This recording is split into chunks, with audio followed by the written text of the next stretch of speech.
Adı güzel isimdi. Dünya sana hısımdı. Kaşı gözü gören diğer beçeresimdi. O da ömür bitiri, her çeşiye hayırtırı. Her kim boyu görse yolun aklın itiri. Yaralıyam düşmüşem, kahırdan bürüşmüşem. 50 ildi şadlığın bes adın eşitmişem. Bel bağladık merde biz, düştük yaman derde biz. Her çeş baş aldı gitti, kaldık ara yerde biz.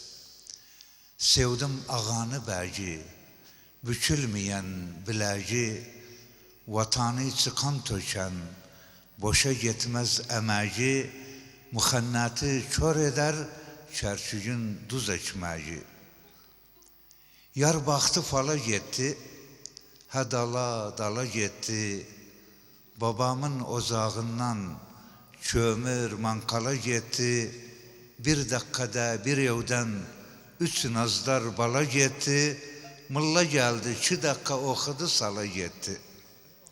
Can azasın, Ezrail can azasın.